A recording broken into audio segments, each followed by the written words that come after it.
what did he say? Too many producers, not enough instrument players or something, not enough musicians, something like that.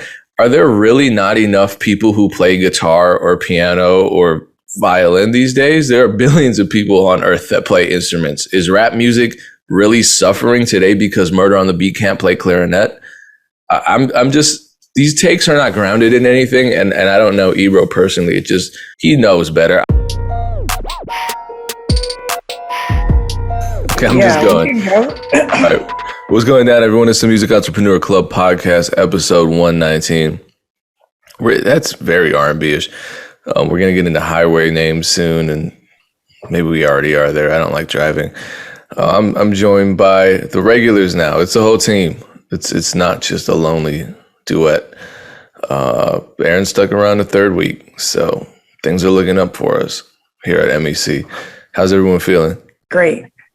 Yeah, I'm feeling good. The first episode of the 1 Week Notice documentary is out. You can check it out on Revolt's YouTube channel. We'll start rolling out the content, the additional content, which is like freestyles, music videos. The music will start dropping probably the third week of the documentary. And we might drop a cypher this week or Monday when you're listening to this podcast. So content will be coming. So I'm excited about that for sure. Yeah, I'm looking forward to the cypher because that's the one song that I did that I haven't heard yet. Yeah, it's dope. So I'm just waiting for the visual to come back for that. And yeah, already looking forward to 1 Week Notice 3, because the best time to plan for like a new part of a series is like when the series is live. Like you can't relax. Like if you're doing something that's part of a series and you're looking for it to get bigger and better every time, like you can't relax when you put it out, because that's the best time to spark up conversations around it. So that's what we're doing with 1 Week Notice 3. So people can stay tuned to figure out how they might get on our radar to potentially be involved in 1 Week Notice 3. So it's definitely coming next year. I don't know the timing, but I'm trying to figure that out.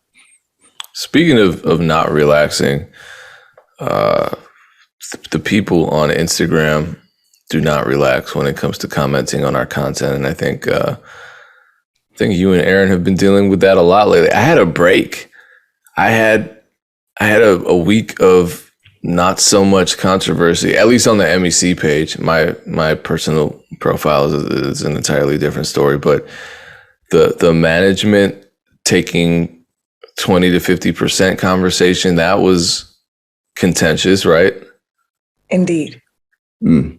I think it's just because like we call it management, but you know, if you're doing more than management, it's typically where the more than 20% comes in. And I don't really know what to call that, right? Like I don't know, like today's manager's doing a lot more than management.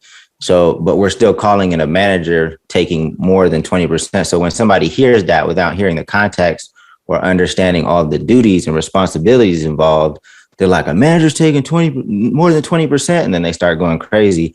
But I don't know what the word should be for the person that does like everything.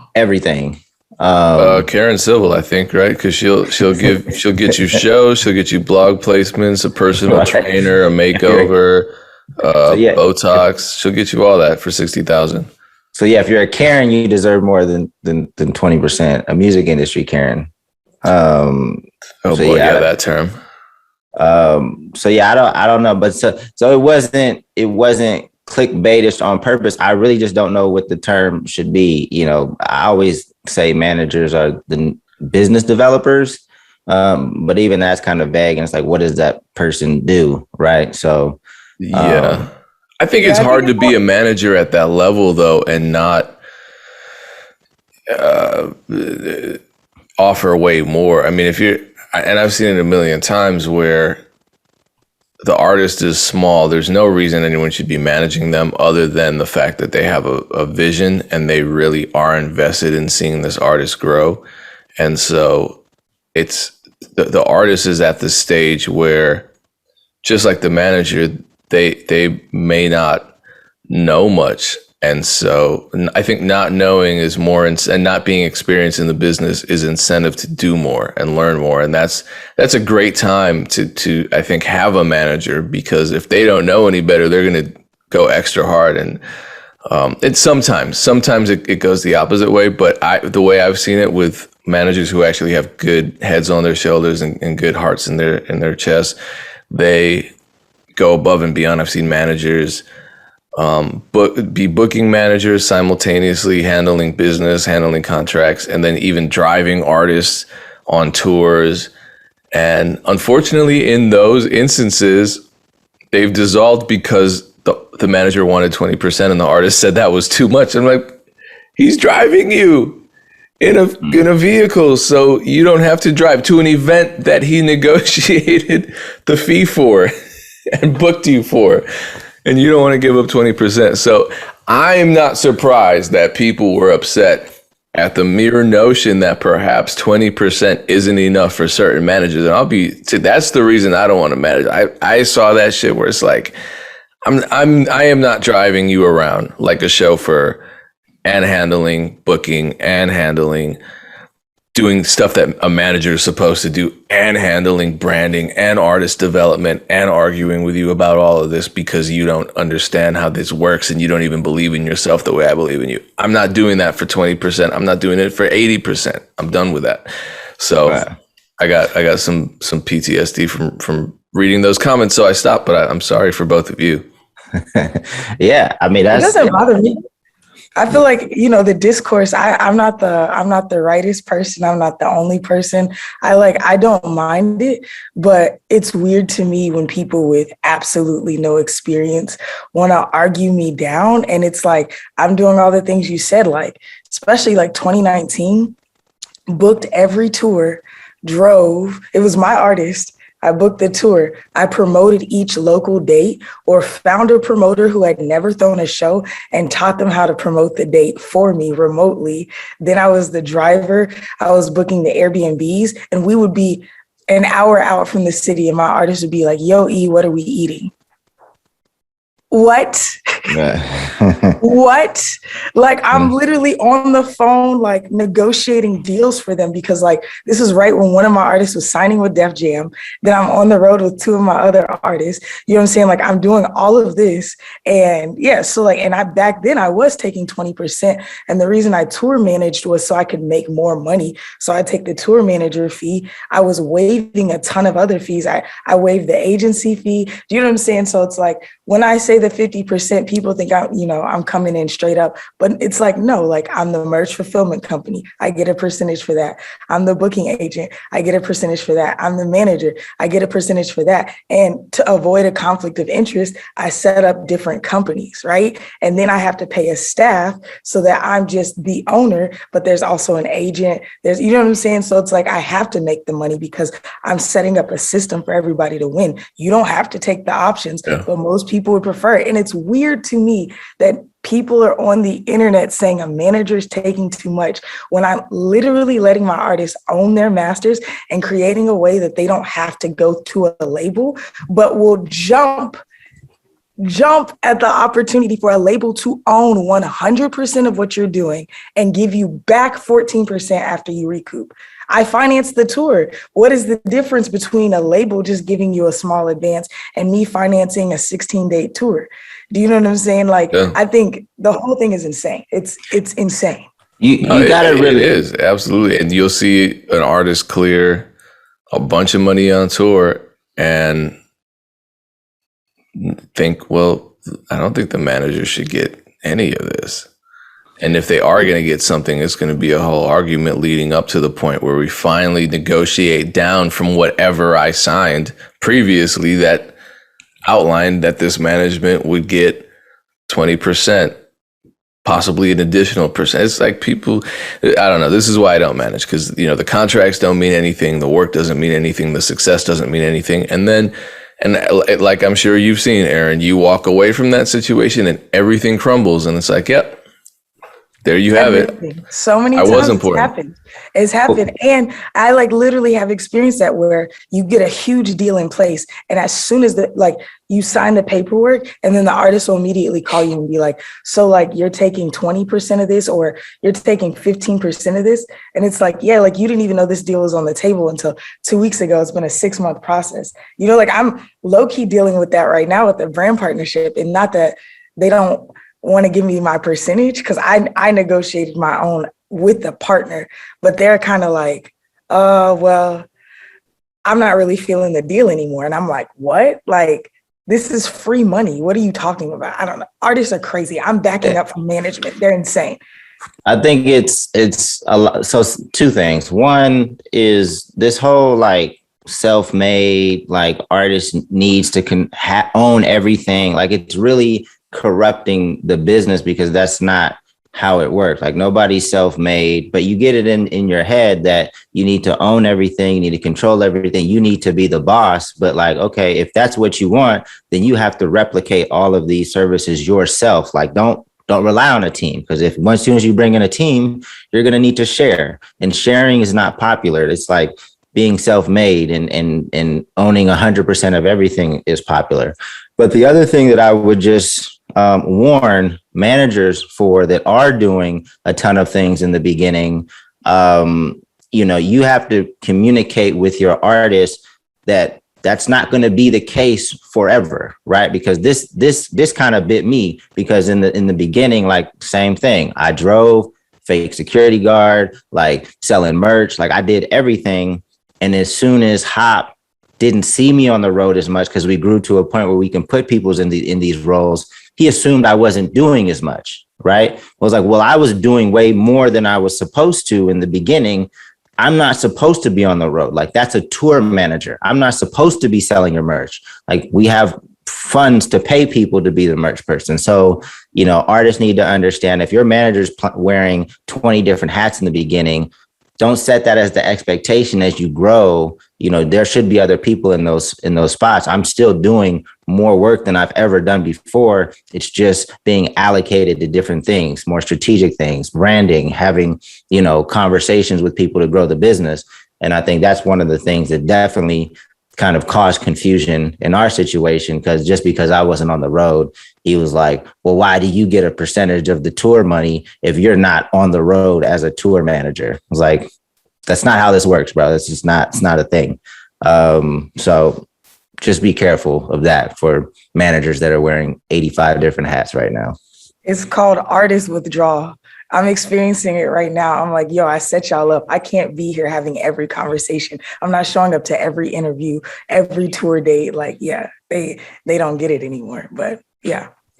So there was an interesting conversation. It didn't go viral in the at-large Twitter community, but within the music community, the music Twitter, there was a tweet that went viral, and it was somebody that posed an exercise. I'm not sure who this person is, but he's at Topher Pat on Twitter. His name is Chris Patterson. I'm going to give you, he owns one of the biggest touring companies in the independent tour companies in the Southeast. So there you go. I wasn't familiar with him, but I assumed a lot of people knew him because a lot of people responded to him. So he said, let's do an exercise. An artist makes $50K for a one-off show.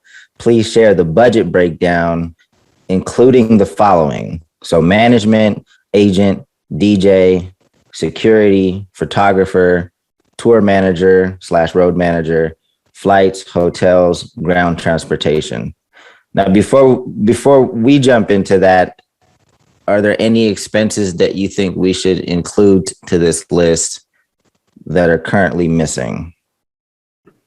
If you have a woman, you have to have hair and makeup. And so that's one thing that would be missing from my list. Or a hype man, maybe. Or a band. I mean, if you're a band, this wasn't, I know that it's Twitter. He had 144 characters. I know this wasn't supposed to be an exhaustive list, but for the sake of our conversation, where we have a little bit more time to discuss, is there anything else? I would imagine at a 50K show, the venue's probably selling your merch, so you're not bringing your own merch people, but maybe, I don't know. So we have hair and makeup, band, hype man, anything else that we may pay for? I'm trying. Business manager's not on here. If you have a business manager, they take a percentage of all your income. But that's the artist percent. That doesn't come out of like the overall breakdown. You know what I'm saying? But okay. What it depends. There's business managers that take it off gross. There are gross. I'd say like, well, okay, that's a that's usually it's usually a negotiation, because even with our business manager, we had some streams of revenue that I had to kind of educate them on, like, hey, there's a lot of costs involved with this revenue stream. Taking it off gross is a bit much. But okay, so let's work. Let's just go down. I think it made sense that he is who he is, because when I saw his response to his own tweet was like the best one, I thought. So you saying that he owns a large independent touring company makes a lot of sense.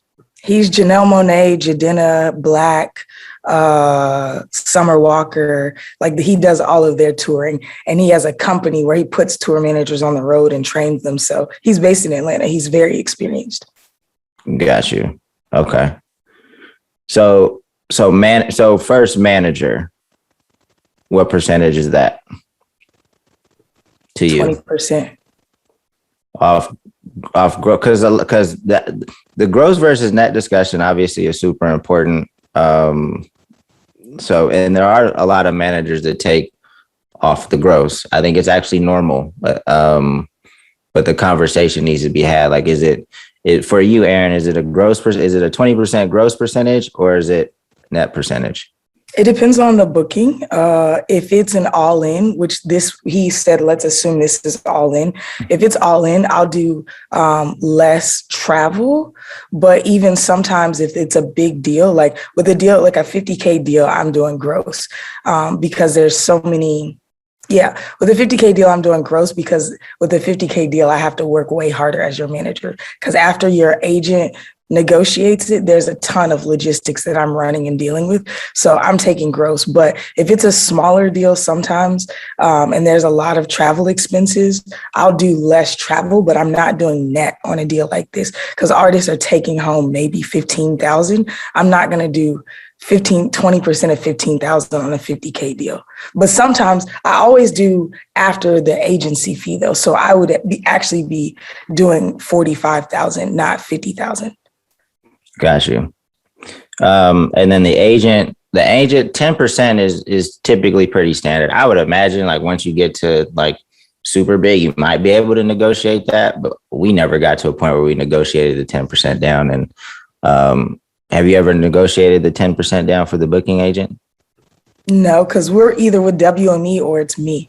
Got you. So, no. Okay. Next one for Payne, DJ, how much do you need out of a 50K budget show? That could be a whole episode, because if I'm touring with an act, usually it's because I'm producing the music, and so. Okay, let's not make that assumption though. That's probably not usually the case. Then I would say at least 2,000. At least 2,000. Out of 50, that's fair. I would say it depends on like how much the DJ is part of the show. Right? Yeah, that too. I'm assuming I'm part of the show. I'm making a lot of assumptions here, because you're asking me as a DJ who's already done this. But yeah, there are some DJs that don't really do anything, I'm sad to say. Right. They just get up there and I want to have the conversation. Like, we had this example is 50K, but I want to make it a little bit more realistic for the people that are listening to this podcast, because there's not that many people that are making 50K a show listening to us regularly. So yeah, DJ, his response, I think, was anywhere from 500 to 2,000. I think it depends on like whether or not the DJ is part of the show. So, and if you're like DJ Drama or somebody like that, of course, it's going to be even higher. If your brand is bringing in ticket sales, that was a conversation I would have with DJ Hopper when we would tour. I just don't know, like, if you, because we were talking about whether or not a DJ should earn a percentage of the show, and should it grow as the show's growing. I think if it's a steady DJ, for sure. But if you're just a new person and you're coming out for a spot date and we're testing you out, it's definitely lower. But once you start becoming a regular, yeah, like your percentage, like, yeah, I think it should be a percent once you become part of the team. Got you. Security, security is probably going to be like, well, at that level, at 50,000, you're probably going to need like legit license to carry type security. And that's probably going to be 500 to like 750 a day, something like that. Would you say that's about right at that level? Like when we toured, we paid Ja like 200 a day, but we weren't getting 50K a show. So that, I think that makes sense. Photographer, what do you guys think? A photographer. This is one of the points that blew up. So I was literally talking to somebody yesterday. They were like, this is why you haven't blown yet, because you're not investing in your photographers. And Chris was actually like, there's 30,000 phones in the arena. Like, I'm not going to invest in a photographer. What I typically do, obviously, I'm not at the 50K level yet. I think the biggest show we've ever negotiated for was like 18,000, right? So way different ball game. But my thing that I typically do, especially for festival dates, I look at the photographers that are already going to be there and I pay them a day rate instead of flying somebody out. Because typically, if it's a big festival, they're going to have some pretty big name artists or pretty big name photographers. Also, as a manager, it's my job to develop relationships. I have hella photographers in Atlanta that will literally fly out for same like a day rate because they want to be at the festival backstage. Because if they're a networking photographer, they can now take pictures of people backstage. They can parlay that to more. So I'm surrounded by hustlers. So all of the BS about like, you got to pay the photographer a ton. Like I'm at max 500 and they're rolling with this just because it gives them access to way more things. I'm not going to pay them a lot to convince them to be there because there's other people who would do it for less, who are just as talented, honestly.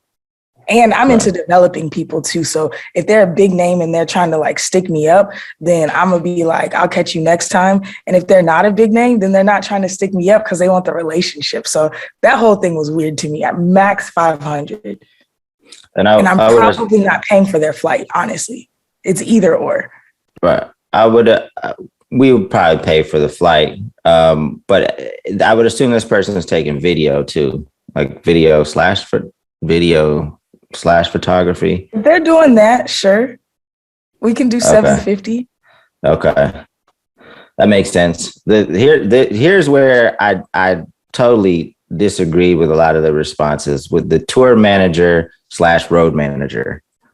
There were a lot of people that weighed in and said 5,000. That was a common answer from a 5,000. So 5,000 for a tour manager. Payne or Erinn, have you seen 5,000, like 10% of? Never in my life. Right. That's like insane. If tour managers made that much, it wouldn't be hard to find a good tour manager. Like, right. Yeah, they're hard to find. There's no way. And if tour managers made that much, I would not be a regular manager. What? You get to just tour with the artist and not the headache for the rest of the year? No, like tour managers, same thing. They get a day rate. Typically, the tour manager is making double what a DJ makes in most situations, or a little bit more. If they're driving, especially like for a festival date, like you have to go get a van. Usually you land a little bit earlier, you go get a van, you pick everybody up, you're driving everybody around because festivals won't typically hire transpo, but 5,000 is insane. If they're phenomenal and they're actually like working to make us more money, if they are a networker or whatever, yeah, 2,000, max 2,500. But again, on a festival date, if it's this big, a lot of times I'm going. So it's like, I don't need, I will still have a tour manager because I don't want to worry about the details, but I don't need somebody who's like doubling me. So I'm just going to pay you. And you know what I'm saying? Like 2,000, 2,500 max for me. A tour manager is crucial, though. I mean, a good tour manager can relieve a ton of stress for managers that don't go on the road, right? Like, because they're making sure they get paid, making sure that people are kind of safe and people are in hotels, and like a tour manager. Shout out to the homie Buckley, and I'm looking forward to working with him again because he was a super solid tour manager for us. And I've already let him know that when we do the comedy runs, he's going to be working with us because, trust is huge. You have to trust your tour manager. So I don't mind. I mean, 5,000 is a bit much, but on a $50,000 show, anywhere from like 1,500, 2,000, I think, could make a lot of sense. And your tour manager should know, because a lot of times when you do venues, when you get the breakdown at the end of the show, like Buckley knows where the venue is trying to get you, right? Where the venue is trying to hype up costs. So he's very aggressive going down the breakdown at the end of the show to make sure that the venue's not trying to take a little bit more of our merch or something like that. So he's crucial. So again, I think a good tour manager is irreplaceable. So I'm not trying to like cut that down because that's what I'm saying. 2,000, 2,500. I'm just not saying 5,000. It just It doesn't make sense to me unless they're going with the whole team. But then sometimes that just gets too much. So well, and it's hard too because we're talking about this one event in isolation. Yeah. And if that's the case, then you probably, if it's just one event, like that's my one event for October, you probably don't need a lot of this stuff because your manager will just go with you and handle this. Right. And your tour manager, your security, like when you do a longer tour, they typically get paid daily because obviously they're on the road. Even if, we had a show, probably six shows out the week. So there wasn't very many days off. Every day off is a huge expense because you're still paying for people to be on the road and everything like that. So we try to pack as many shows into the week as possible. But when there is a day off, like you're paying them still. So a tour, like you said, paying much different than a one-off show. And then these others, flights, hotels, ground transportation, those are what they are. I mean, I don't think it's worth discussing that. I just think it's important to note that is in there. Sometimes on these shows, you can negotiate a travel buyout where you're getting additional money on top of the 50,000. So that goes towards travel, like that's normal. And maybe he was assuming that was already in the 50K. Can we talk about this for a second though? Cause that was a big point of contention that I was saying, because everybody was like, oh, well, the promoter needs to pay for it. And Chris was like, let's assume it's an all-in deal because it's a festival, right? So one of the Generation Now managers got into this with me because I was like, somebody was like, well, sometimes you can negotiate for hotels. And he was like, you can never get a hotel. Festivals never do hotels. They never do flights. And I'm like, that's not true. I just negotiated a headline spot for 2022, and we actually got 4 flights and 5 rooms, which is insane. And he was like, nobody does that. Like, it's like all this back and forth. I'm like, there's innumerable possibilities, y'all. Depending on how much they want you, I guarantee you Tyler, the creator, is getting whatever he wants right now. Do you know what I'm saying? Like whatever he wants, bar none, whatever he wants. If he wants like Skittles dropping from a private jet, they're going to figure it out, So I think that that's one thing. It's like, this is the power of negotiation, knowing your time, knowing when to milk it, knowing when to lay low. I know some festivals come back to us because we're easy to negotiate with. And then that gives you more incentive year over year. So I just want to say, like, just know you can do whatever, especially if you get good at building relationships and negotiating well. Yep. Yeah. I think each festival is different too, right? Like some festivals need you more as opposed to like the festival, like Rolling Loud. I'm sure they treat their artists well, but like if you're lower level on the Rolling Loud, like I'm sure they're more like, you should be happy to be on here. Yeah, your leverage in this negotiation is not heavy. And So artists, okay, one more tip. I just got to get this out. If you are an artist that's kind of coming up, instead of looking for like the Lalas and the Rolling Louds, start looking at these like smaller regional festivals. Like there's one in San Antonio called Jambalaya. And there, like there's ones on the East Coast. Like a lot of those people will pay you more for a smaller festival because they're happy to get a mid-sized name because they're smaller, and your negotiations go crazy. Like, or even if you are a local Atlanta artist and you have some buzz, you can go to Birmingham and play like, what are they secret stages. Secret stages will treat you so well if you're blowing, but people are just looking at like, I want to play Lala. And it's like, yo, like there's a whole underground. It could be almost like a Chitlin circuit for you if you really start getting the underground festivals. Like this year, we have been killing the underground, like smaller festivals because they're so excited to have artists that are bigger than what they typically get. Right. Nice. Cool. So I think that was a healthy conversation. Well, for the most part on Twitter, there were some of it was healthy. I'll say that. Yeah. But so Payne, I want to turn to you because Marlon Craft recently responded to Ebro. Ebro had a tweet that said, too many rappers, not enough writers, too many producers, not enough instrument players. There might have been some more to this tweet, but it got cut off. And Marlon Craft responded saying, it's getting real old. You doing no research on up and coming cats doing it the right way, gaining traction, and then just getting on here complaining about the 10 artists y'all play. Response to Ebro or Marlon, Payne? You know what I'm going to latch on to. And ironically, I had a co-production credit on Marlon Craft's new album, and it was for playing keys.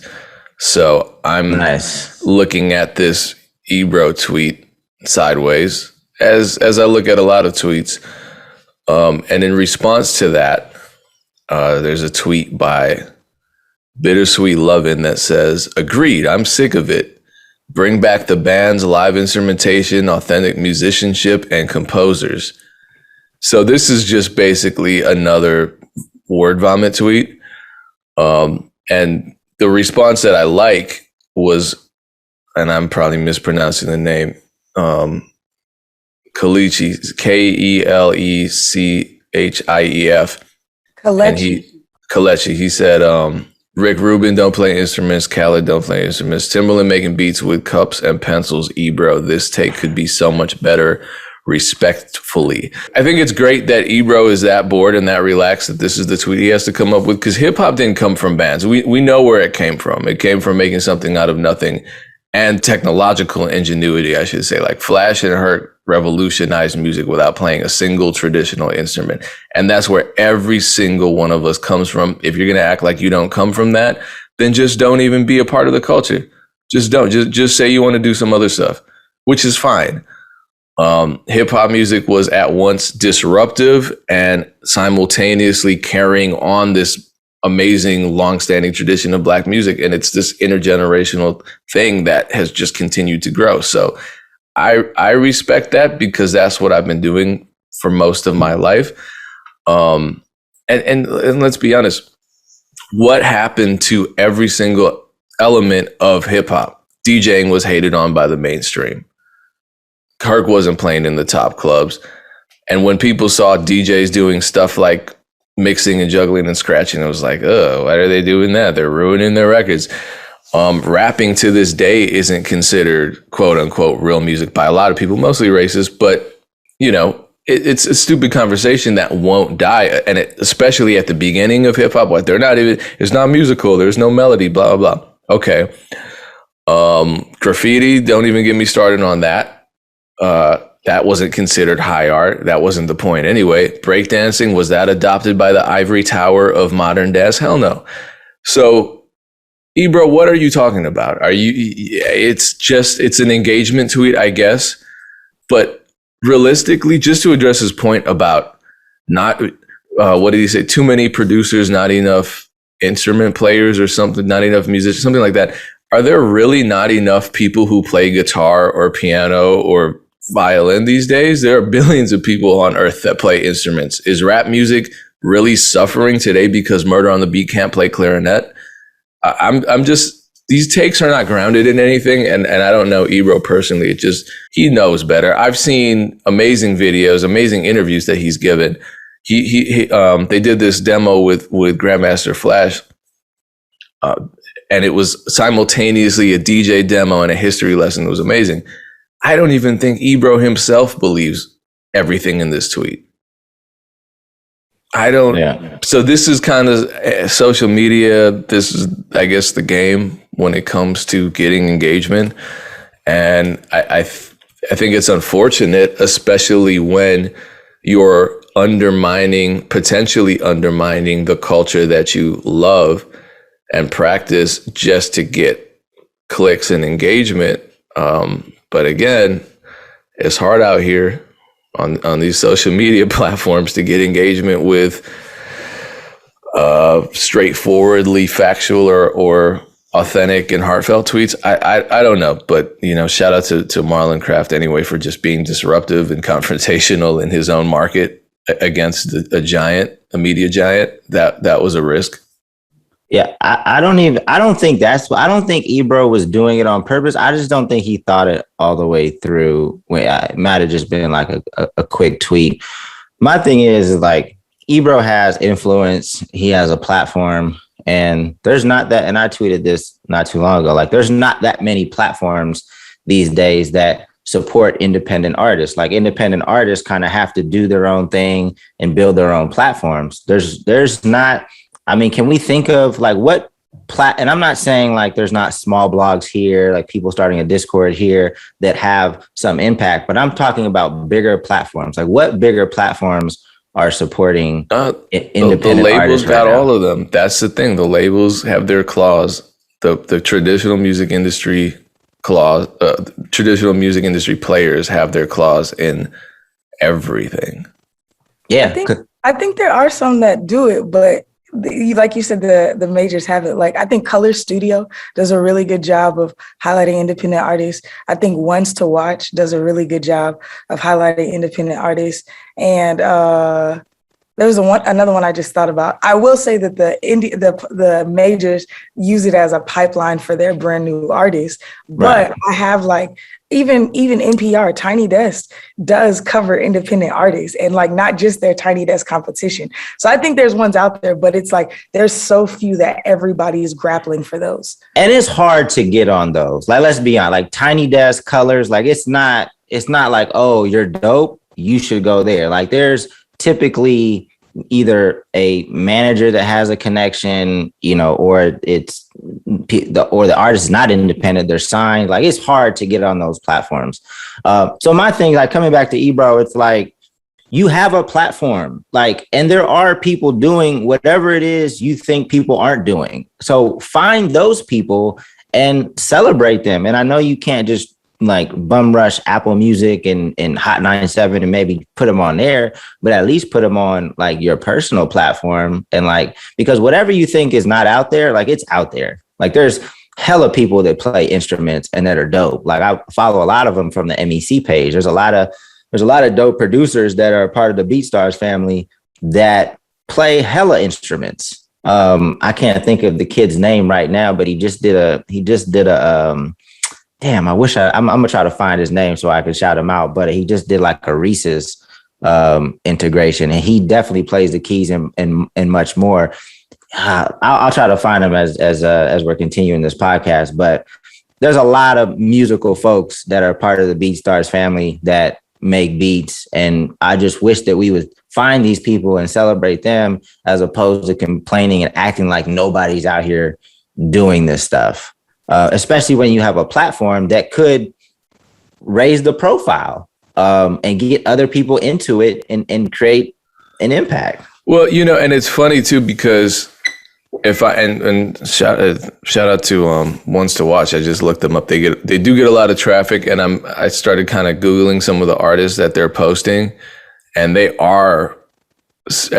go from Lil Nas X to what's this guy's name that I just saw? Where is their platform? I've never actually heard of it. It's a website. It's Oh, is it? ones2watch.com. Yeah, and then they do a YouTube series, which is really dope. They have a blog as well. It's there's a lot. But the artists are smaller. I mean, and it doesn't look like the industry pipeline, which is, let's have a separate conversation about that sometimes, because industry pipelining and that kind of things, you know, targeting the smaller platforms to make the artist's ascent seem a little more by the book and organic. That's probably what a lot of people would consider industry planning. It's just smart marketing, but that's a separate conversation. If I go right now on the top rap songs on Billboard, number one is Industry Baby with Lil Nas X and Jack Harlow. That's all live instruments. It's not all live instruments, but it's a lot of live instruments, because Take a Day Trip posted a screenshot of their Ableton screen. It was like 78 million tracks of just different drumline and brass sections and stuff, and Kanye co-produced it. So, like, come on. Anyway.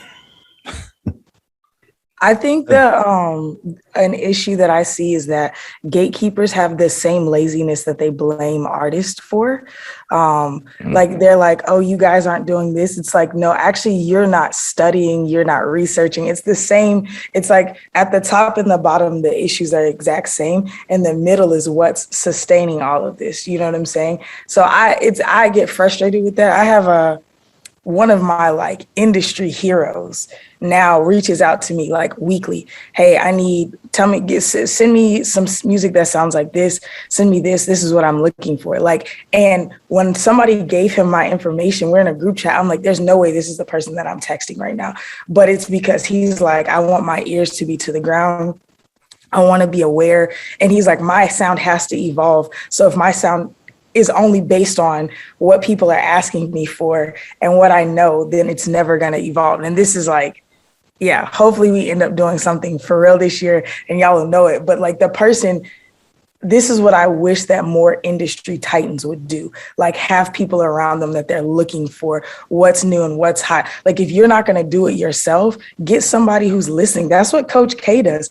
Coach K has people around him constantly sending him stuff, finding new music, finding new people. He's always out at small clubs and venues checking the sound of the scene. I just think that it's super lazy. I think that it's very entitled to make a statement like that, because you're in your like echo chamber of rich friends who are like in this circle jerk with industry people who are just sending what they want to send. Do you know what I'm saying? It's like, it's really tired. I get tired of this take, because it's like, again, we're funding major companies over here off of the independent sound. And like you said, it's lazy too, because even the number one artists right now are all using, like Kanye. What are you talking about? Like, bring back what? Yeah, the whole thing is, it's a lazy take. And if you mean it, like, maybe you're saying by and large, you're still lazy with it, because by and large, the independent scene is innovating. Even all of the people at the label that the label is stealing sounds from are doing all of these crazy, incredible. And then most people perform with a live band. When's the last time he's been to a festival? Black has like a 15-piece band behind him. And then they also record with him. So this take is super weird to me. And before artists start being like, yeah, like there is nothing that supports independent artists and things like that. On the flip side, like, independent artists need to make better music. Like, for the most part, your average independent artist song, and I know it's personal preference, but it's not good. Like, I'm talking about your ad. Like, if you just sent me 100 songs from independent artists, like, most of them aren't going to be that good. So the challenge for independent artists is to work on your craft, work at getting better, and make quality music. And I know, again, it's going to be subjective, but I don't just want to pile on to people that, I just don't want to critique people that aren't supporting independent artists or not being enough platforms without at the same time talking to independent artists, and, you're only working on your craft for 30 seconds a day. It shows in what you're sending. Yeah, but I don't know where to take this conversation. I just find it hard to believe that Ebro is listening to music thinking, God, why doesn't Drake write like Nikki Giovanni, or like, man, this new Polo G single could really use an oboe. That's what's missing. That's not really how people listen to music. Like you brought up the Coach K example. He's not saying, okay, I need the dopest rapper who has the hottest string section backing them. When he discovered Lil Baby, he wasn't like, man, Lil Baby needs to learn how to play keys. Like that's not, I don't know. And Roddy Ricch can play like crazy keys. So also Ebro, what are we talking about? And it doesn't matter. They're going to play the record anyway, and they're going to like it if it sounds good. So I think it was just, something must have tilted the equilibrium that day when he decided to tweet that. But, I think all the majors probably sent him the super synthesized new music that they're about to roll out with, and he's probably frustrated. But Dame, I'm with you. I think also indies love to jump on immediately when because even with the Karen Silva conversation, they're like, yeah, she's a scammer. I'm like, we never said that. We're talking about on both sides, there's issues with this. There needs to be accountability. But yeah, people love to relinquish their responsibility in it. And I think that's when there's the anger and the frustration. On my end, it's like, if I know I'm moving in the right direction, there's a valid critique, but it's also not going to affect my day to day. So it's like, this is a whack take, but hello, we're still out here living. Yeah. And I'm still trying to find this cat. He pops up in our feed all the time. Payne, I know you're going to know who I'm talking about if I can find his name. But I can start rattling off names of BeatStars producers. No, but he's huge on TikTok. This cat is a black dude. He's huge on TikTok. He's always playing the keys, doing something creative. Did he just do a Mercedes commercial too? I don't know about Mercedes, but he did Reese's. I know he did Reese's for sure. And it sucks that I can't remember his name. But anyway, there's super talented people out here doing some amazing things. So I don't, if you're saying there's a lack of anything, it's just because you haven't come across them yet. He should check out the MEC playlist. I'm gonna curate one this week for all indies that are gonna blow his mind. Ebro, check out our playlist. Yeah. And I can't say that I know Ebro like that, but I definitely have met him. We've done some interviews. I think he's a cool cat. I think this tweet was just a little off. I agree. That's why it's so jarring for me, because I've always seen his content and been like, wow, he's the level-headed one in all of the noise among a lot of radio personalities. It just from a purely hip hop cultural standpoint, I can't say that I listen to too much New York radio or radio period, but when I have caught the clips, I've pretty much, agreed with Ebro. He's a pillar in this culture. So it's a weird tweet. That's all. You know who we need a new young version of, and I've been trying to find who that person is going to take his space as he gets older. Is we need a new young Sway. We need a. Yeah. Because Sway is super dope. He's always positive. He's of the culture. I always looked at is that even going to happen? Is there going to be a new younger Sway with his integrity, his knowledge of the culture, his appreciation for the culture, or all we're going to get new academics? K Slay too, definitely K Slay too. I want to put his name in that hat because I don't think K Slay is a living legend. That's Dez, man. You can't get more hip hop than Dez. So it's just, yeah, I think that's a good question, and it's one that's going to depress me as I go about my day, just because there is such a disconnect. You don't see too many voices, period, that are really truly of the culture these days. It's a lot of, in the media and stuff, it's a lot of social media stuff. Everything's just kind of become entertainment, and I understand it because the culture isn't very popular. People don't want to break dance. People don't want to DJ. They want to get they want to become influencers, and so that the culture takes a back seat to that, to the point where I was just excited that Shoreline Mafia was actually, there was a stupid ass TJ Vlad interview. He was like, "Oh, so what are you tagging with, markers?"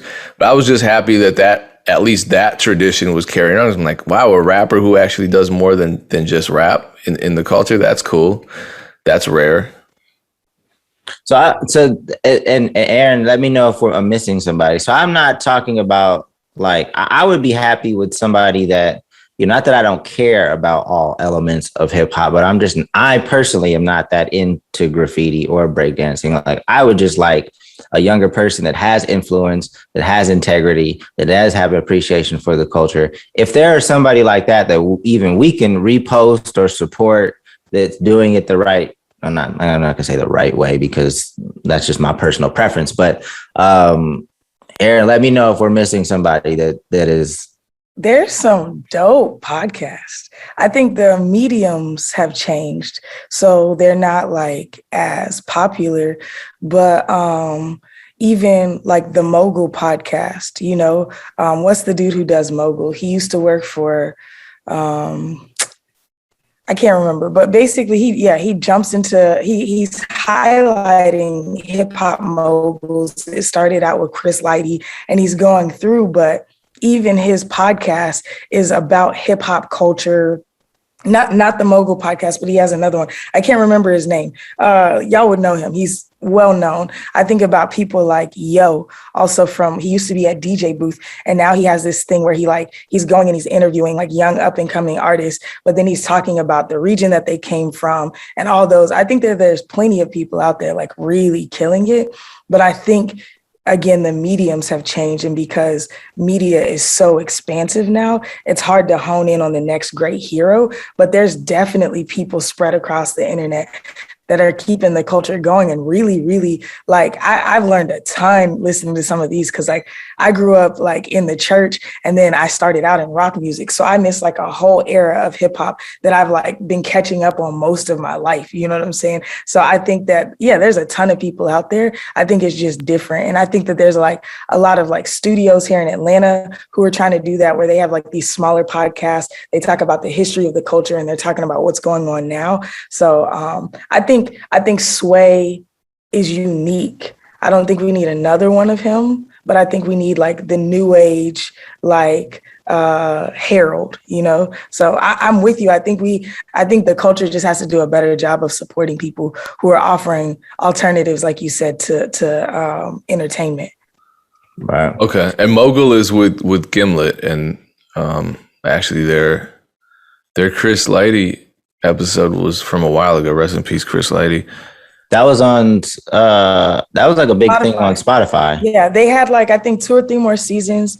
I think Gimlet produced another one that was like the history, or like the story of Freaknik, and how Freaknik was actually like a civil rights movement. And that one is fascinating. But I would say like, Gimlet media has like some really, really dope, but like things. I would have to look a little bit deeper and see some of the ones, because I bounce around to what type of podcast I'm listening to. Right now I'm more on the business tip, but there's people out there. I think there's a lot of dope people contributing to the culture.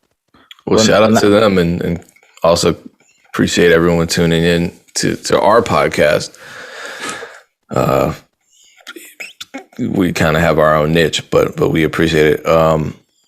So I guess we'll end it there. Be sure to check out our lives. Our free music business mentorship program is live and interactive, but you can always view the archive versions, but it's all free. Beatstars.live. That's the website. So people kept asking, what's the website? You keep talking about it. It's literally beatstars.live. Mondays and Thursdays, 3 p.m. Eastern Standard Time. But sign up to the text messages. We're not spamming you. We're just letting you know when we go live. And that's only twice a week. So you'll get a text from us twice a week. We're not going to nag you. Dame, how do they get those? Yeah, typically, like, where do most people put information? In their bio. Like, if you're asking questions and you haven't checked our bio, like, Dame's about to go off on this person. Like, anyway, just click our bio. But if you want to text to get alerted every time we go live, just text MEC to 844-206-7800. We make it super simple for you. Erinn is actually hosting her first live MEC session today, Monday, October 4th. So make sure you check her out. Who do you have on there, Erinn? Luis Pinata, he is a graphic designer. He works for everybody that you love, and has done graphics for most of the festivals that come through the Southeast. So he'll be on there. We'll be talking about how to build relationships and really kill it in the industry. He used to DJ for me. He's done a ton of different things for people all over. So he's great. And we'll also be talking about on October 21st, there's a MEC meetup in Atlanta to kick off A3C weekend. So if you guys are in Atlanta, definitely pull up. There'll be more details on the show today, but also you can check it out in the MEC bio and all those great things. There's a discount for people coming through MEC. So I'll see you October 21st in Atlanta. Super dope. Cool. Once again, appreciate you tuning in. Catch you next time. Peace. Peace.